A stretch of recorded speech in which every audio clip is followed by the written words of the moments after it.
Hi guys, நம்ம ரீசெண்டாக நான் ஒரு அப்பார்ட்மெண்ட்டில் ஸ்டால் போட்டிருந்தேன். அதுக்கு எப்படிலாம் பிளான் பண்ணி என்னென்னலாம் ப்ரிப்பேர் பண்ணேன் அப்படிங்கிறத அந்த வீடியோவில் நான் உங்களுக்கு சொல்ல போகிறேன்.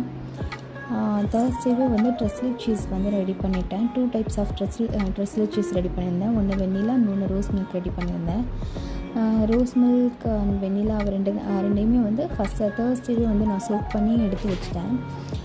ஆனால் வெப்ட் க்ரீம் டெக்கரேஷன்லாம் சாட்டர்டே மார்னிங் தான் நான் கொடுத்தேன். இது எல்லாமே ட்ரெஸ்லெட் சீஸ்க்குரியது. நெக்ஸ்ட்டு டோனட் ரெடி பண்ணியிருந்தேன். டோனட் ஆனால் தேர்ஸ்டே ரெடி பண்ணது எனக்கு சரியாக வரல, அதனால் அந்த மாவு ஃபுல்லாக அப்படியே வேஸ்ட் ஆகிடுச்சு. அதுக்கப்புறமா சாக்லேட் பேஸ் ரெடி பண்ணிட்டேன். இதுக்குன்னு பார்த்தீங்கன்னா சாக்கோ ட்ரஃபிள் மூஸ் ரெடி பண்ணியிருந்தேன். மெட்டில்டா கேக் செஞ்சுருந்தேன். அப்புறம் ட்ரீம் கேக். இது எல்லாத்துக்குமே நமக்கு சாக்லேட் பேஸ் தான் வேணும். அதனால் நான் தேர்ஸ்டேவே இதையுமே நான் ரெடி பண்ணி வச்சுக்கிட்டேன். ரெடி பண்ணிவிட்டு எதெல்லாம் நான் ஃப்ரிட்ஜில் கொஞ்சம் ஸ்டோர் பண்ண வைக்க முடியுமோ அதெல்லாம் நான் தேர்ஸ்டேவே ரெடி பண்ணிக்கிட்டேன். அதுக்கப்புறமா ட்ரீம் கேக்கும் அன்றைக்கே நான் ரெடி பண்ணேன். அதாவது தேர்ஸ்டே நைட்டே நான் ரெடி பண்ணிக்கிட்டேன்.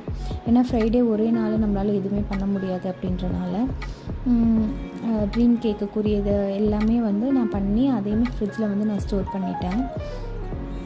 அப்புறமா ப்ரௌனி, முட்டை மிட்டாய், பிளாண்டி இது எல்லாமே ஃப்ரைடே பேக்டு பண்ணுற ஐட்டம்ஸ் எல்லாமே நான் ஃப்ரைடே பண்ணிக்கிட்டேன்.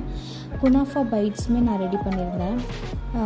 அதோடைய கிளிப்பிங்ஸ் தான் ஆட் பண்ணியிருக்கேன். இங்கே பார்த்தீங்கன்னா நான் என்னென்ன ஆட் பண்ணியிருக்கேன்னு பாருங்கள். குனாஃபா ப்ரௌனி இருக்குது, சாக்கோ ட்ரஃபிள் மூஸ் இருக்குது, ட்ரீம் கேக்கு, ட்ரெஸ்லெட் சீஸு, அடுத்து ராகி ப்ரௌனி எடுத்திருந்தேன், நார்மல் ப்ரௌனி, முட்டை மிட்டாய், பிளாண்டி, ரோஸ் மில்க் பிளாண்டி, வெண்ணிலா நார்மல் பிளாண்டி ரெண்டுமே எடுத்துருந்தேன். Kunafa bytes எடுத்துருந்தோம். தென் பார்த்திங்கன்னா மெட்டில்டா கேக்கும் கொரியன் சீஸ் பன் எடுத்துக்கிட்டோம். டோனட் செஞ்சுருந்தேன். இதுதான் என்னோடய ஸ்டால். உங்களுக்கு ஏதாவது டவுட் இருந்தது அப்படின்னா ஏதாவது காண்டாக்ட் பண்ணி கேளுங்க. நான் உங்களுக்கு கண்டிப்பாக ஷேர் பண்ணுறேன். தேங்க்யூ.